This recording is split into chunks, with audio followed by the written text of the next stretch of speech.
with Elite Dungeon 3 being nerfed back a little bit over a month ago, with the introduction of Elite Dungeon 4, we now have the same trash run concept, although it's a lot different. Previously, for Elite Dungeon 3, it dropped a lot of cash and high alch-ables, like Rune Salvage, which did greatly help. But for this, we'll be doing Elite Dungeon 4 trash runs. For this, make your way to Daemonheim and you'll want to trade this NPC. Go to consumables at the top, and then you'll want to actually buy Lucky Charms, the Zamorakian Undercity. It does cost 15k dungeon tokens per. So let's just buy 3 because I already have 20 now in total. So make your way to War's Retreat, and for the requirements, it does help to have the City of Sistine completed because we will be using Animate Dead with magic, as you will be taking a lot of damage. You could do this in melee with a scythe, but I do suggest a trim masterwork, as the NPCs do kind of demolish you a little bit. And then I always just like to use Shadow Blitz. Go north, enter the Fateful Portal.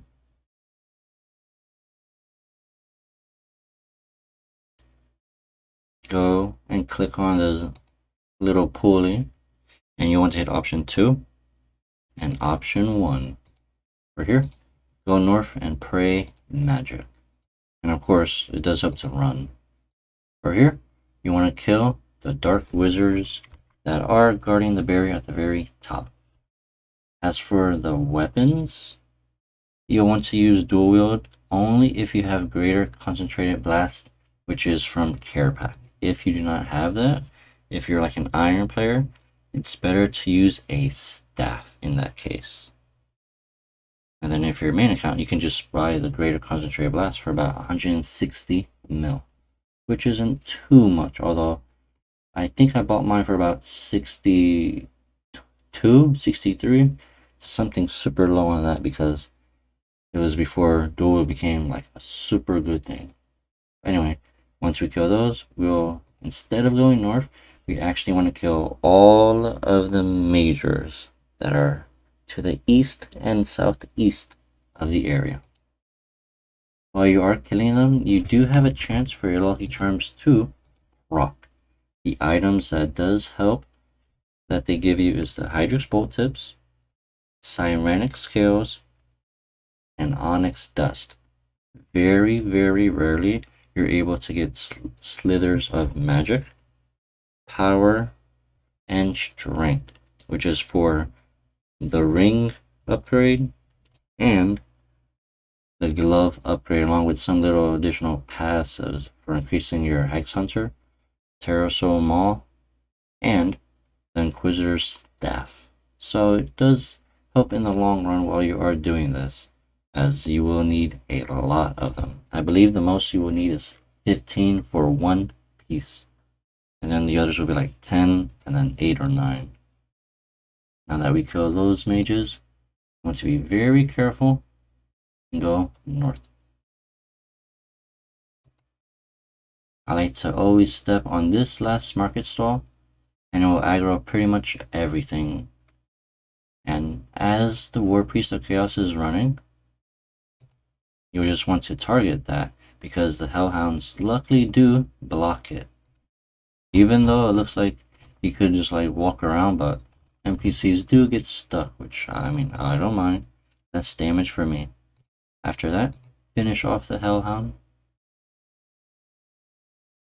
And then just pretty much attack the Chaos Witches. You may need to eat sometimes because the Hellhounds do have a potential of hitting a 1.3k on you while you are using Animate Dead.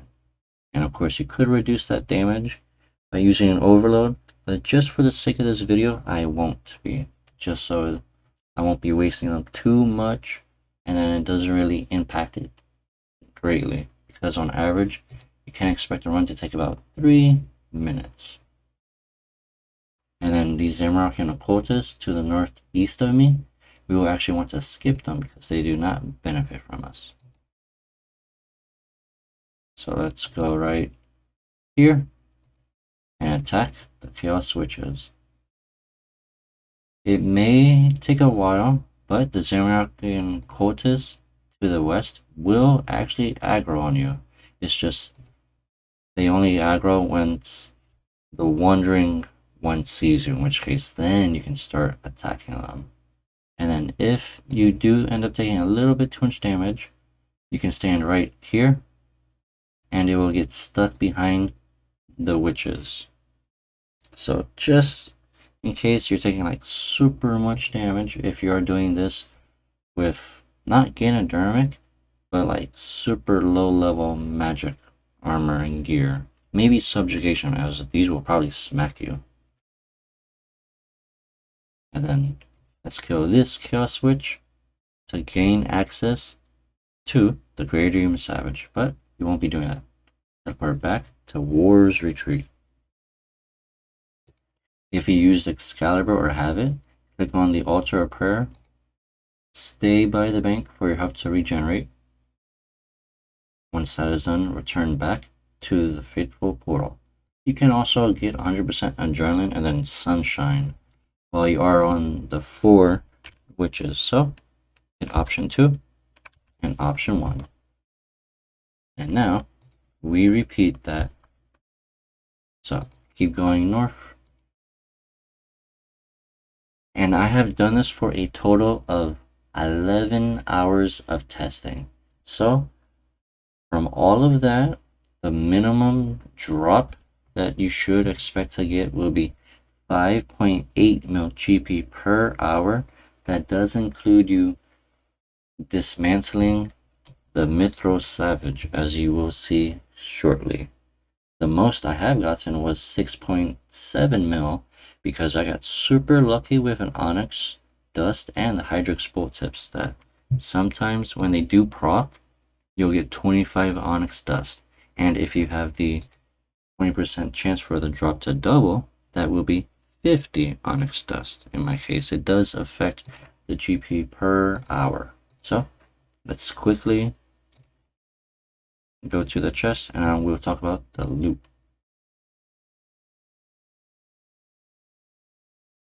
So right here, the sirenic scales, the hydrix bolt tips, and the onyx dust, these are the procs you'll get from the lucky charms.